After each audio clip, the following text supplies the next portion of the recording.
So friends, this is your host JP Mandal from JP Mandal Show, also known as NRN Neta Chowk, NRN Leadership Square, and I have today very awesome, well-known NRN uh, personality, Dr. Ambika Adhikari.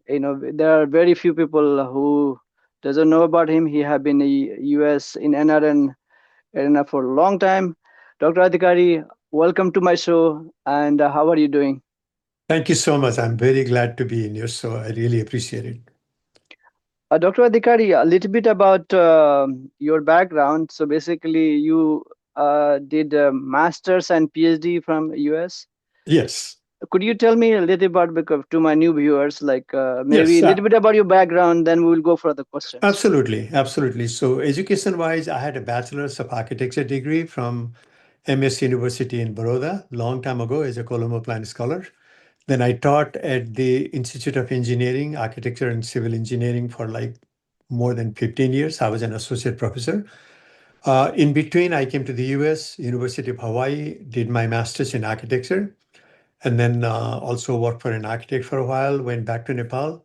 And then later on, again, after continuing to teach at the Institute of Engineering and becoming a project architect in Pokhara, I came to MIT and then eventually at Harvard, where I got my doctor in design, planning, and architecture. And then after working for a couple of years, I went back to Nepal again. And then I taught, and then I also headed an organization called IUCN. And then eventually, around 2001, I permanently decided to settle in the US and worked here as an urban planner, retired in 2004. But before that, I was a principal planner at City of Tempe. And also for several years, I was a research professor of planning at the Arizona State University. On NRNA, I was very active since 2005 to 2021. I held many, many senior level positions. But now I'm a very simple retired person living in Phoenix, trying to spend some time in Nepal and in the community. Wow, what a roller coaster career you have! Like I feel that this is amazing. So right now, you have been looking at the developing Nepal. Now the architect, like the from the civil background, our engineer, first time in Nepal history, become a CEO as a prime minister of the country. How are you excited about the Nepal situation right now? I am, JPG, I'm really excited about this new situation. Actually, prior to this, I did mentally supported an ideology of a party, which I'm still okay with that party. But all the parties began not doing so well in Nepal. As a matter of fact, one of the reasons that I went back to Nepal, even after coming to the US and working in US and Canada, was the 1990 revolution, where I was very romanticized with the changes, and I wanted to kind of, at least participate on the nation building. Now I think there's another really big transformation opportunity that has come, and it's no less than a soft revolution in Nepal. And all these people who come to power, like you said, even the prime minister is very young, 35 years old, with a civil engineering bachelor's degree, and then also a master's degree in structural engineering, which is very hard actually.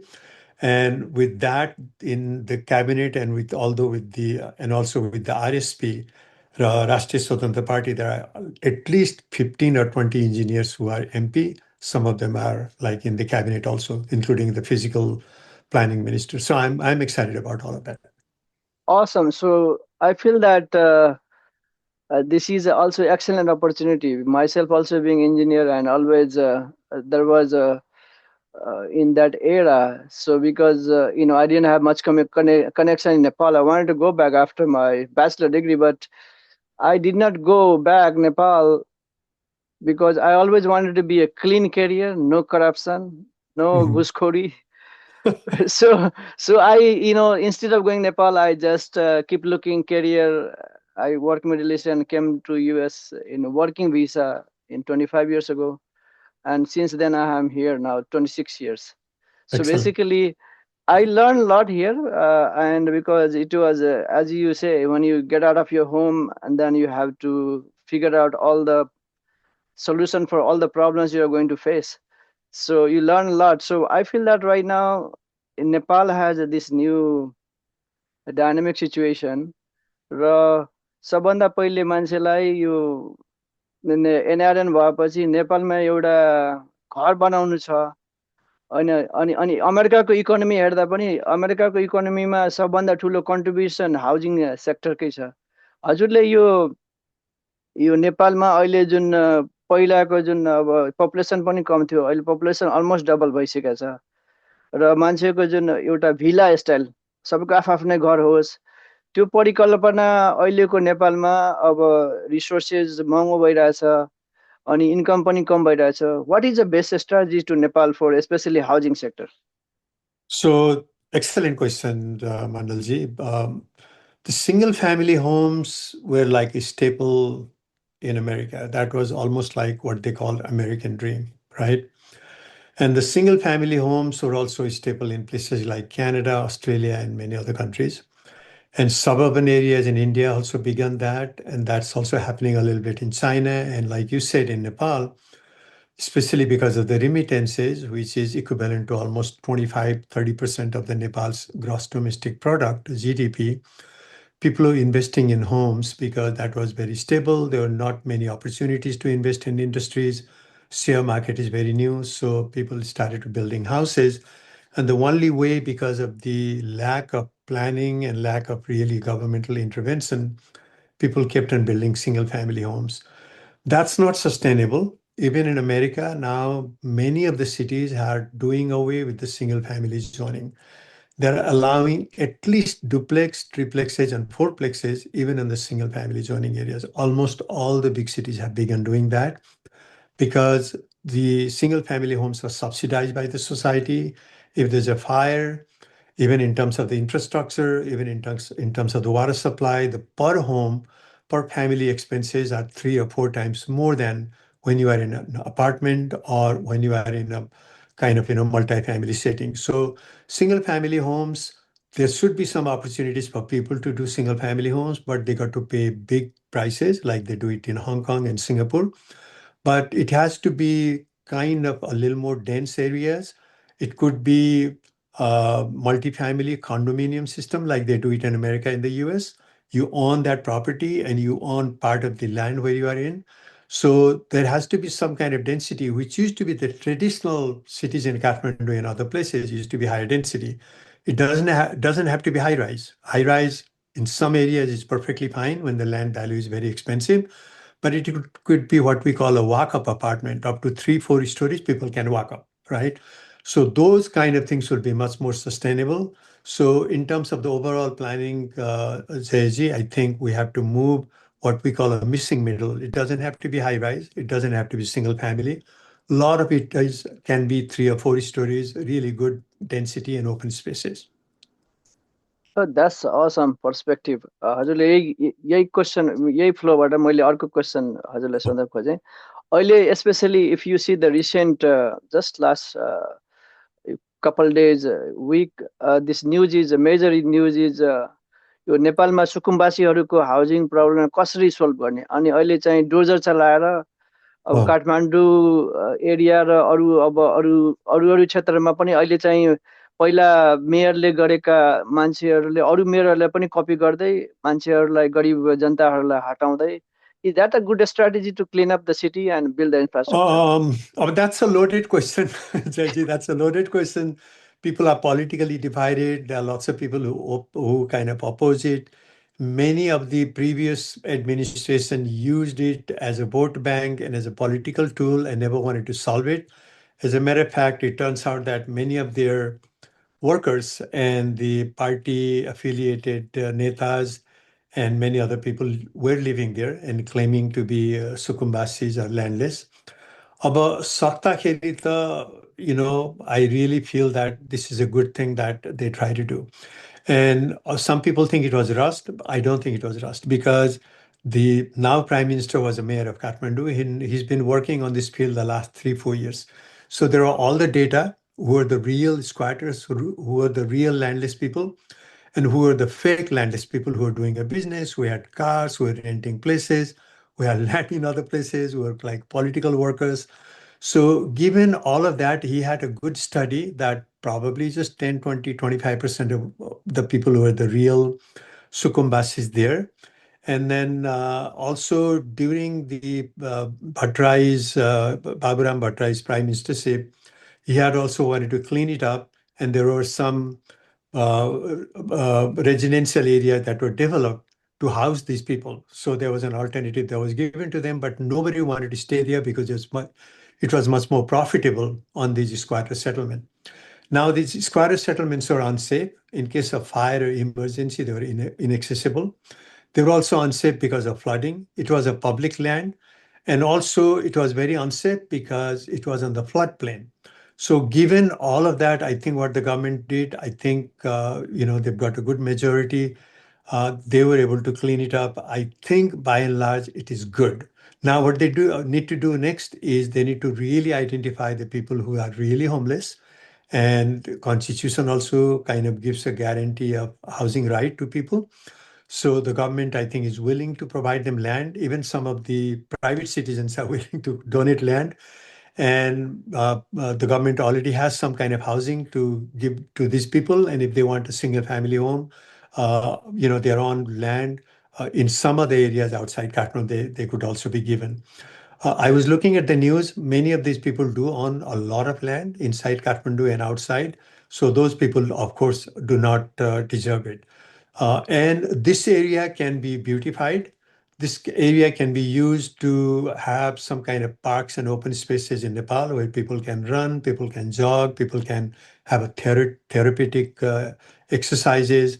It could also be good for tourists when you have like, flowering plants and so on. As they say, you do really a good waterfront development, it also becomes very beautiful. And so this is something that I think we can discuss next. But I think by and large, I think it was a good thing, based on what I've read in the news, without knowing a lot of other details. I think it was good.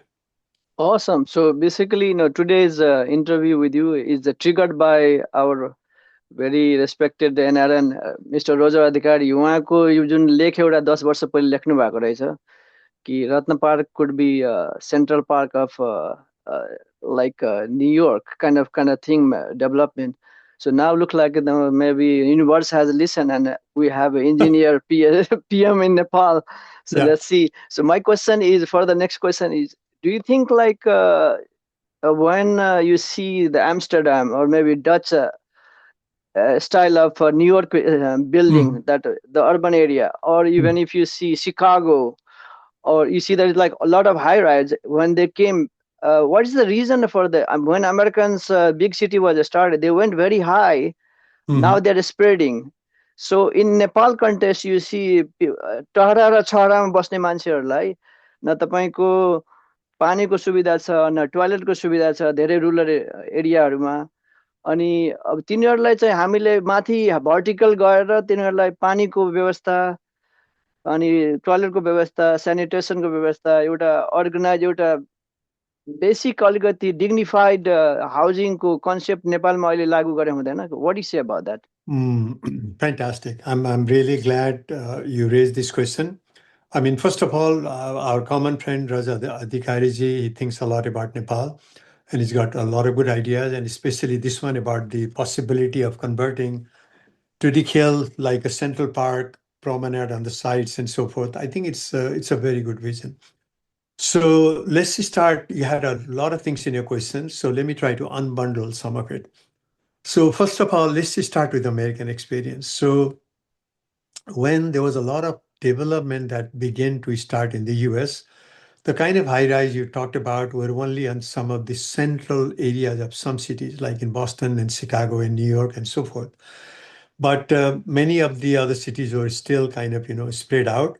But these people coming from Europe and having a lot of land and having a lot of educated people like architects and engineers and people who had a vision.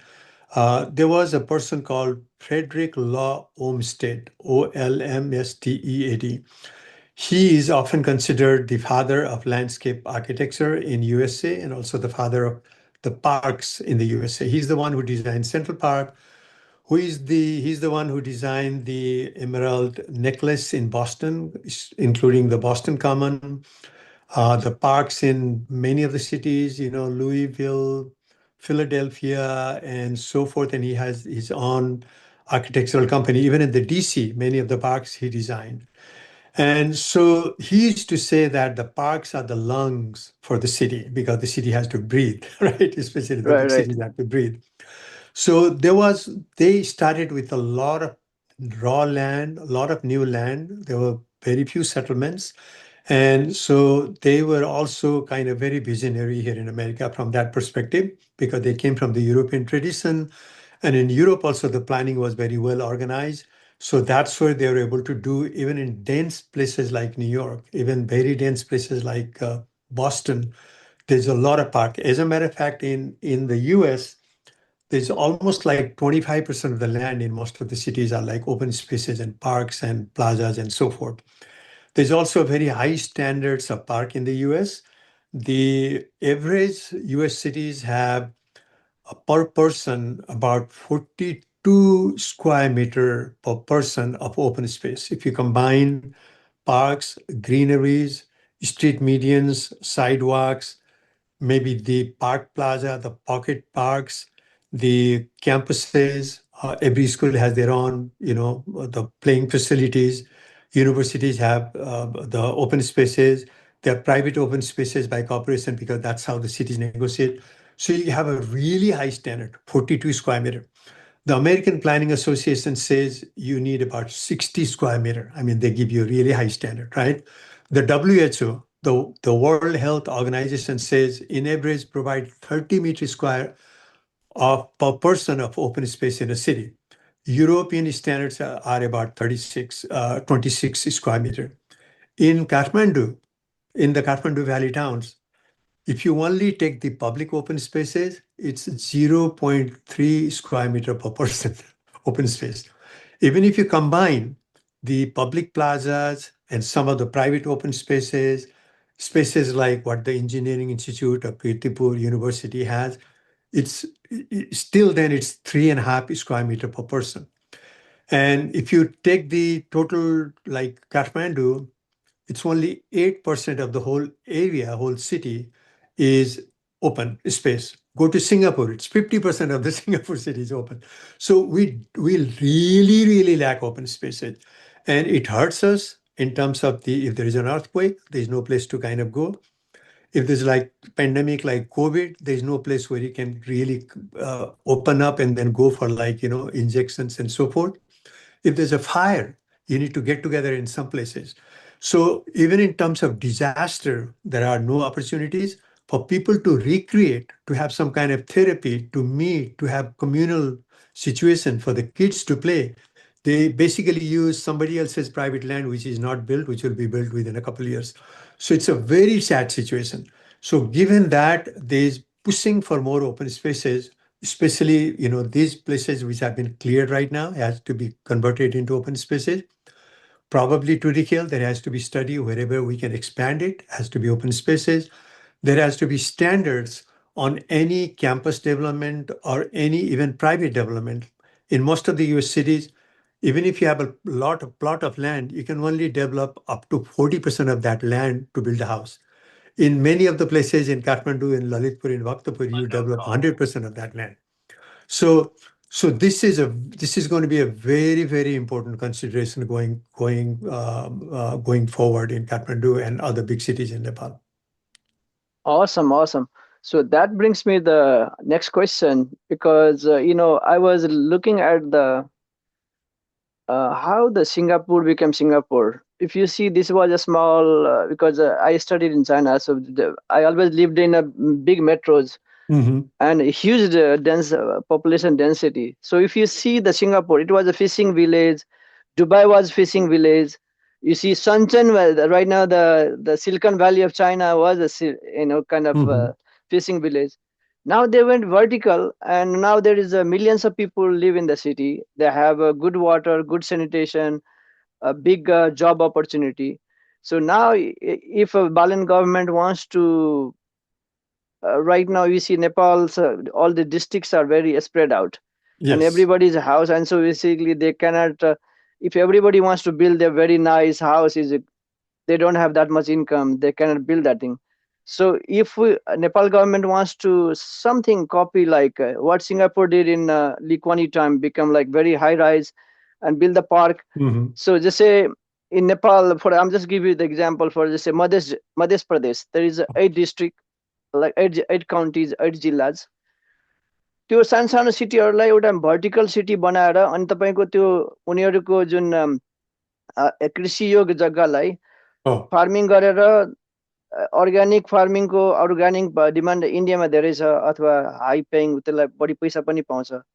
नेपालको कन्टेस्टमा त्यो तपाईँको जुन spread out जुन भिला system छ त्यसलाई नगरेर गभर्मेन्टले नै organise गरेर अब इन्कमबाट विदेशी फन्डहरू ल्याएर अनि अर्गनाइज पेन्टागन स्टाइलको तपाईँको कमिटी बनाएर एउटै सिटीमा 5,000 10,000 त्यस्तो 5-10वटा बिल्डिङ बनाउने, अरूलाई क्लिन गर्ने. यस्तो गर्दाखेरि हजुरको त्यहाँ के च्यालेन्ज आउन सक्छ अथवा इज द्याट फिजिबल नेपाल कन्टेक्स्टमा? This is the way that I look at it. I think this is a very interesting question and very interesting observation about Singapore, China, and other places, and also in the US. You've got a lot of valid points there, JPG. अब मलाई के लाग्छ भनेदेखि places like Singapore, obviously they didn't have a lot of option. They had to go up because the whole city state of Singapore, I think, is just about 200, 300 square miles, which is maybe about 600, 700 square kilometer. The valley of Kathmandu alone is like, almost 900 square kilometer if you go all the way to the path. And Singapore has a population of 5 million people. Kathmandu is about 3 million, the valley is about 3 million. Now, Singapore also needed open spaces. Singapore needed parks. Singapore needed water harvesting situation. Singapore needed a little bit of a strategic agriculture of a vegetable and so forth. So with all of that situation, they had to plan with a vertical building. So almost all of Singapore is high rise, including housing. There are some single family homes, but they're very expensive. But they had to create a lot of open space. Like I was saying, 47% of the city is open. Okay. So Singapore, of course, because they had no other option, because it's not a country with a hinterland, that's how they had to go. Nepal, we don't have to do that. In some places, and the high rise becomes feasible only when the land prices are very expensive, when you can provide a lot of infrastructure because you have to provide, it's kind of expensive building system. And so in some places, in places like Kathmandu and maybe Lalitpur, maybe parts of Pokhara, maybe parts of some of the cities in the plains like, Janakpur and Biratnagar, part of it can go high rise. But we have a lot of land in the plains. So first of all, it's expensive, and also high rise is not always the most desirable part. So what is the best approach is in some locations, you do allow by zoning extra height so people can build a high rise because it has to be economically viable for the builders, right? And then you try to discourage the single family homes. You allow it, but you make it a little more expensive. And you try to encourage and promote what they call here in America the missing middle. Anything between the single family and the high rise, 3, 4, 5-story, 6-story buildings. Because if you do above 4-story, you need elevators here, probably in Nepal also, so it becomes a little more expensive. But still, if you have to do it, you can do it. So you can do 4-story, 6-story, 80-story, but up to 4-story, you can walk. Okay. Older people with handicap can be on the ground floor. Younger people, younger families can walk to 2, 3, 4 stories. They call it a walk-up apartments, walk-up condominium system. You can actually own that property. It's your own house. You can have the townhomes in some parts of Kathmandu. I've seen that people are building townhomes. You can do that in the plains also. So that missing middle is going to be very expensive, very good. Now, especially, let me give you an example of Kathmandu. Kathmandu is one of the most dense cities in the world, just because of the old system was 3 or 4-story building, and they were in the townhouse model. They were kind of row homes. They were connected to each other, although they were single family, but they were built with a zero lot. There was no yard. And that's why the density was very high. Right now, the density in Kathmandu is about 55,000 people per square mile. That is almost comparable to Mumbai, which is 55,000 people per square mile. And the highest is Manila, which is like, 60,000 people per square mile. So Kathmandu is very dense. Now, that density was possible because of the way it was built very compactly. And so, what needs to be done is you kind of maintain some of it, try to allow high rise when it is feasible for businesses, residential, and office purposes, and then encourage a lot of like two, three, four, five, 6 story types of buildings where people can own their own property, because people like to not just live in the apartment, they own. Right now, although they call it apartments in Nepal, they are also, in the American Canadian terminology, they are also condominiums. You actually own them. I like to differentiate between what is called apartments and what is called condominium. Apartments are for rent, condominiums are owners. So have that ownership available, have the regulations and laws and zoning. Here it is there like that. So you can be in a big building, but you own your own apartment. You can sell it. You can do what you want. There are certain regulations, common regulations that you have to agree. So this is the way that I think we need to kind of think forward. But obviously, the private people they've got their property rights. You cannot really change it drastically. And the government should be very careful. They should only make regulations. They should only facilitate. They should let a lot of these private market operate properly and efficiently and optimally. But that's the way to think. Provide open space, provide infrastructure, encourage the mid-range housing by kind of zoning, allow high-rise in some areas when there's a market, and then try to make building single-family homes a little more expensive. If people want to do it, they can do it, but they'll have to pay it a little more with maybe some system of taxation and zoning and all that.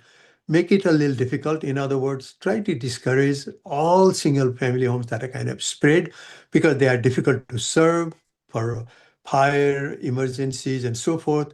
They take very precious agricultural and other lands, and also the overall society has to kind of subsidize them. Give people and homeowners opportunities, but do it through maybe a slightly more, like they call it, a duplex here, triplex, quadruplex, quintuplex, sextuplex.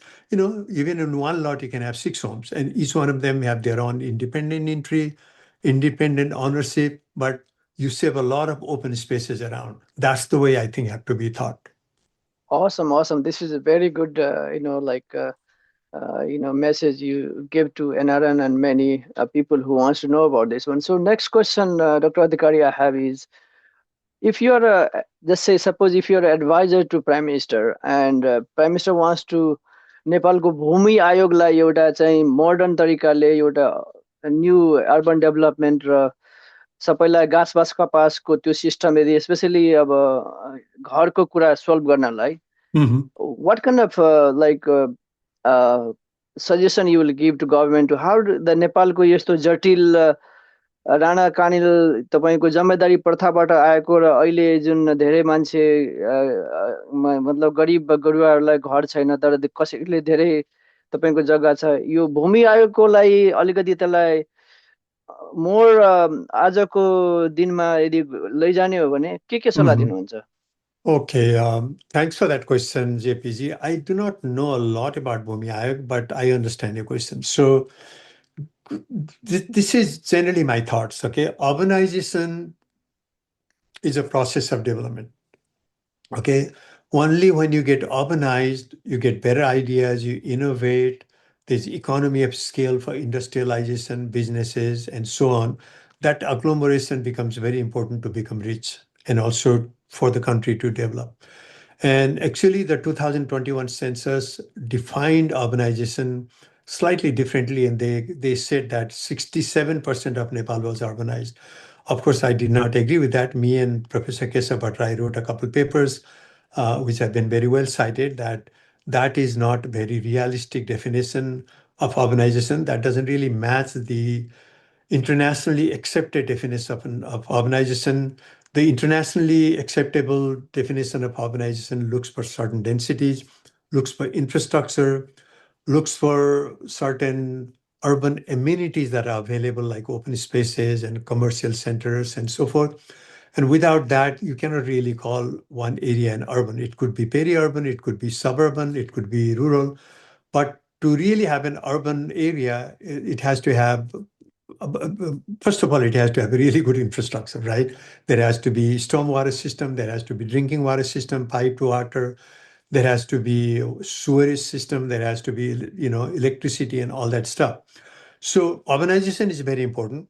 Now, in terms of kind of housing the people who have no land and no other places to live, and also uplifting the economy, if we have to say to the present government, which is, I'm really excited about this government because all of these people are young. They are not there to make money. They have declared their property. They were very successful. Almost all of them seem to be very enterprising. Most of them have really good education, either in Nepal or in the US, Canada, UK, Norway, and all that. They have gone back. And then also a lot of the engineers, including the Prime Minister himself. Actually, there's a saying, oftentimes they make a joke that in America, the politics is going bad and all of the high level corruptions and all that, because many of the politicians are lawyers here. And the Chinese system is working very well because most of the politicians are engineers there. So engineers have always that culture of trying to fix things and minimize the risk and make things happen with the limited kind of resources. So I'm hoping that with the engineers in the government and engineer as a prime minister, all of these things I think will slightly be better. So that is one.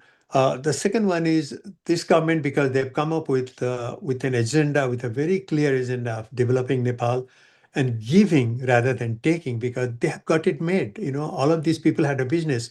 Nobody was like a permanent uh, lifelong politician in this party, as you see. All of these people either come from journalism, from the engineering background, from music background, from consulting background, from management background, like Manisha.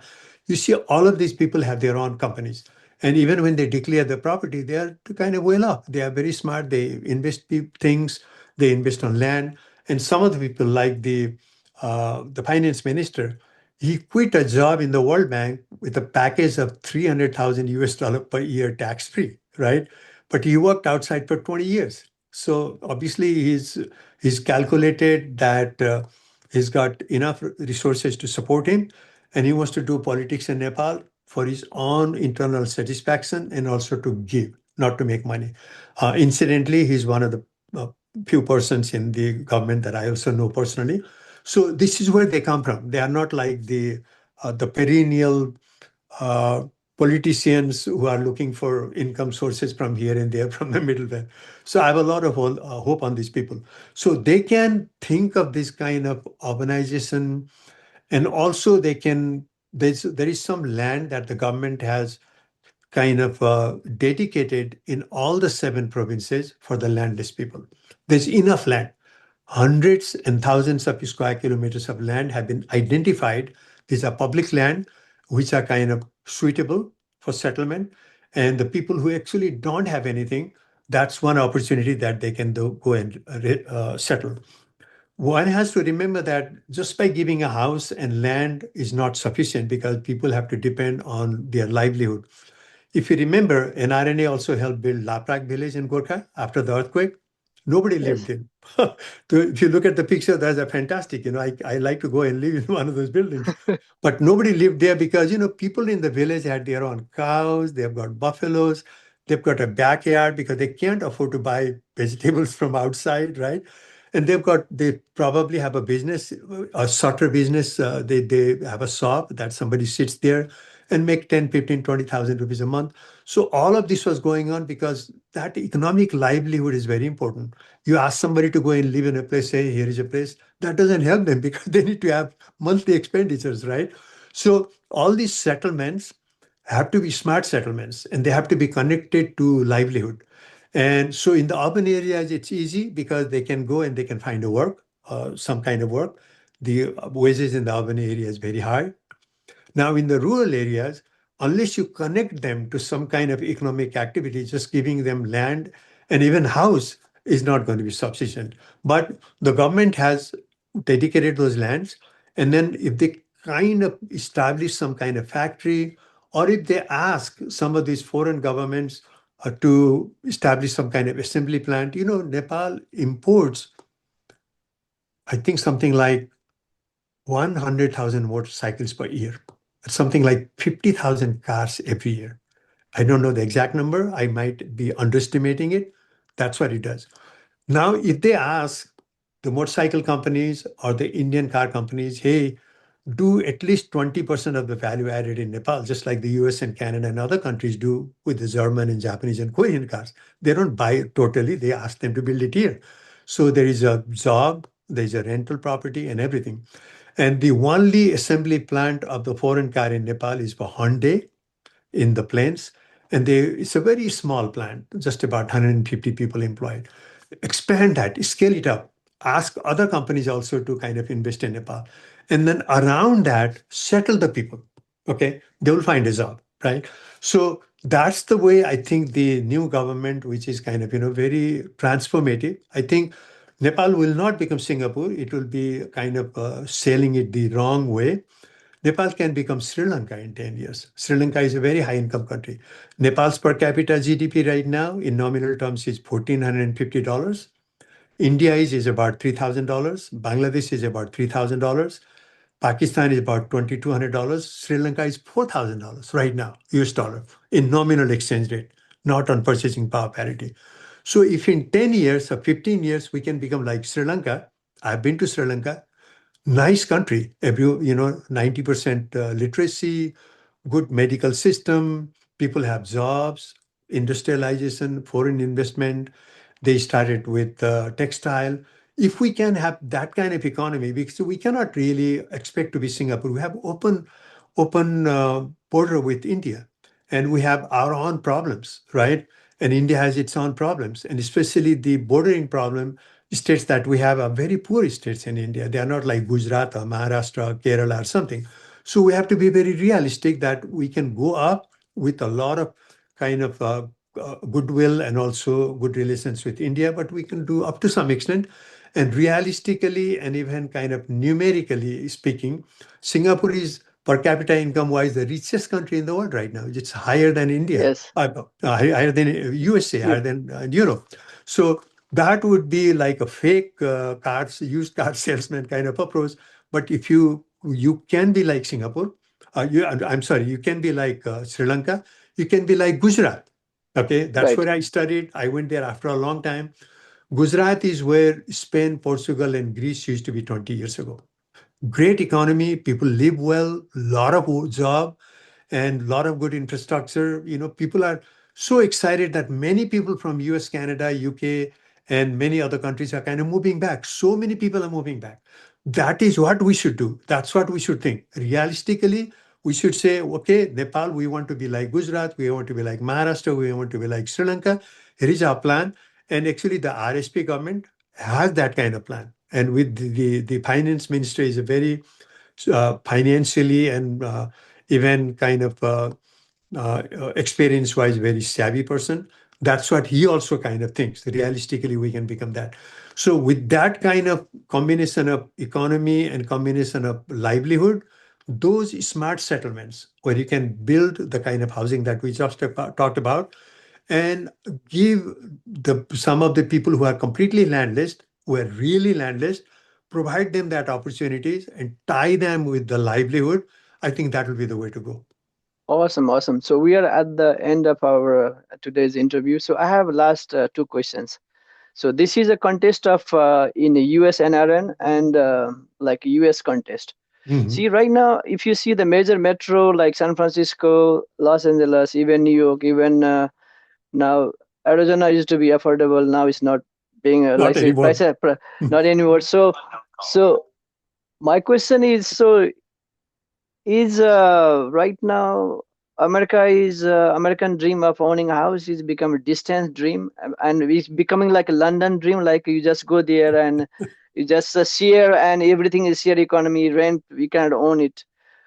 Is that opportunity for Nepali and Arabs to invest in a housing sector in Nepal? Maybe Nepal government should give a just focus like a housing bond. Maybe they can invest and they can use that NRN money to build the demand for the this housing to lower the cost for किनभने अहिले तपाईँ काठमाडौँमा पनि घर किन्नलाई करोड नभइकन भएन अब अहिलेको गभर्मेन्ट सबै करोडपति मन्त्रीहरूले पुवर जनताहरूलाई कसरी यो घर दिलाउन सक्छ त? Do you have any strategy as an NRN Um, perspective? it's a difficult question because even in America, housing is the most difficult thing. Same thing in Canada, it's unaffordable. I used to work for the local government, and that is always the biggest concern. It's not only in San Francisco, it's not only San Diego, it's not only LA, it's everywhere. It's in Phoenix, it's in Boston, it's in New York, every place it's unaffordable to a lot of people. Because, everyone in Nepal thinks America is a very rich country. It is, but about 50-60% of the Americans basically live paycheck to paycheck. It's very hard life. And so for those people, owning a home is not very easy these days. It's actually almost impossible. So they keep on renting and they keep on become evicted if they don't pay on time. Many people don't understand how difficult life is for the poor people, and especially the lower half in America lives in a very difficult situation. So in Nepal, I'm so thankful to the government that they have a proposal, which I think hopefully will become a rule right now. They want to float a diaspora investment bond, 700 million US dollar, एक खरब नेपाली रुपया every year, 700 million US dollar every year, where you can invest in dollars and you can bring the money in dollars, you can do it online. The good thing about that is, unlike the treasury bond with the Rashtra Bank floats in Nepal, which gives you a very little interest, but it's very flexible. You can invest it for a month, you can invest it for 10 years, you can hold it forever. They give you usually between 2 to 3 or 4% interest. This infrastructure, this diaspora investment bond will easily give you 5, 7, 8% real interest in dollar. And so even for the investors, people like you and I who live outside, I think it's a great opportunity also to make a little bit of money and also feel good that you're contributing to the system in Nepal. It will be guaranteed by the sovereign Nepal government. There is going to be term. I think they usually do it for like 5 years term, but you keep on reaping the interest every year, and you can repatriate that money in dollars. And if there's a um, tax treaty with the place that you are living, you will not be taxed in both places. You will be either taxed in the US, Canada, or in Nepal or Australia. So I think that will be one of the vehicles.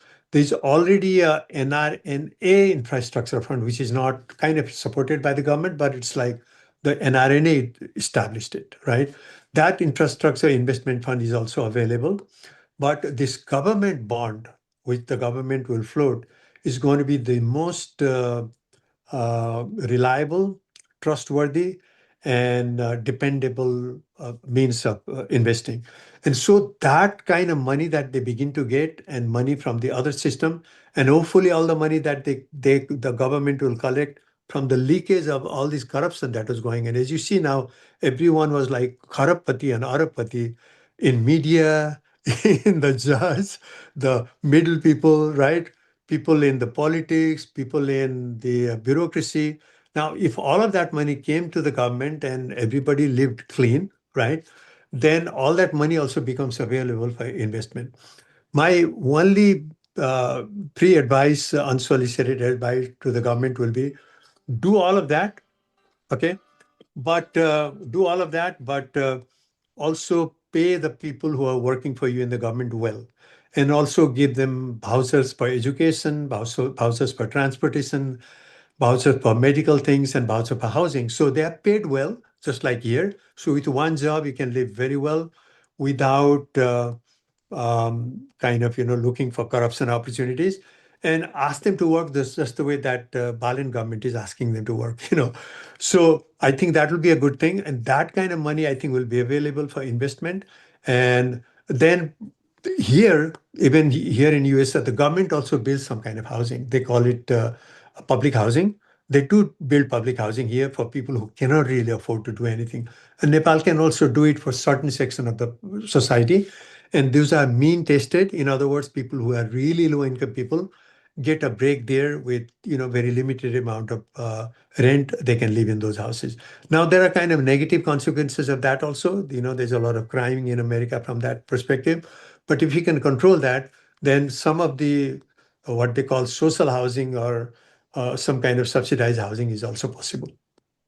Awesome, awesome. My final question is, Dr. Adhikari, thank you for your this awesome nuggets to for many NRNs and Nepali community to learn from your this interview and insight. So my final question is, you have been an NRN leader for quite long time, and you have seen Nepal situation and also NRN situation. For the second generation नेपालीहरूको पनि यहाँ पिएनओहरूको पनि यहाँ issue छ। एकचोटिको नेपाली सधैँको नेपाली जुन हाम्रो यहाँ NRN लिडरसिपले float गरिरहेछ, नेपालमा चाहिँ पुरानो लिडरसिप गभर्मेन्ट लिडरसिपमा एकदम तपाईँको रिलेक्टेन्सी थियो। अब अहिलेको नयाँ राजपा गभर्मेन्टमा they are very open about it, but अहिले रिसेन्टली जुन नयाँ प्री ड्राफ्ट बिलहरू आउँदैछ त्यसमा चाहिँ मान्छेहरूले चाहिँ अब यो अनेक नेगेटिभिटीका कुराहरू गरिरहेछन् कि एनआरएनलाई दिनु हुँदैन, यता चाहिँ यिनीहरूले उता पनि चिची यता पनि पापा भनेर खोजिरहेछ। सो बेसिकली यो हाम्रो यो अडियन्सलाई हजुरले एकचोटिको नेपाली सधैँको नेपाली र यो भिसा फ्री मतलब एकैचोटि तपाईँको जानलाई सजिलो भयो भने अलिकति पढे लेखेका अलिकति धनी नेपाली एनआरहरू नेपालमा गयो भने नेपाललाई बेनिफिट छ, यो कुरालाई कसरी हजुरले बुझ्नु भएको छ, कसरी भन्नुहुन्छ? Thank you for that question. Actually, I'm so glad you asked that question because that's been in the news for some time. I think from the NRNA perspective, from the diaspora perspective, our actual long-term demand is the continuation of citizenship. In other words, if you're a Nepali citizen, you had gone through a lot of vetting process, right? And then you become a Nepali citizen, and it was a prized thing because you need that citizenship to almost do almost anything in Nepal. Now, that was already the government gave you after making sure that you're either born, either you're naturalized, or you're eligible, and or you are like, Bangsas ko Nata and all that stuff. So that's an important document that the government has given. It has a record of that.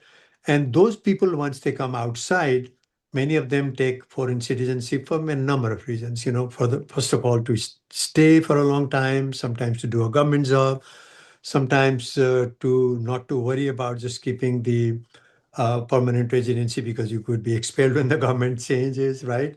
And so people do that in some countries, and that is actually not a bad thing for that person and not a bad thing for Nepal also. So our demand has been, if somebody takes a citizenship of, let's say, Australia, that person should not automatically lose Nepal citizenship. Nepali citizenship should continue because Australia or US don't care what citizenship you had before, right? They don't ask you to renounce it.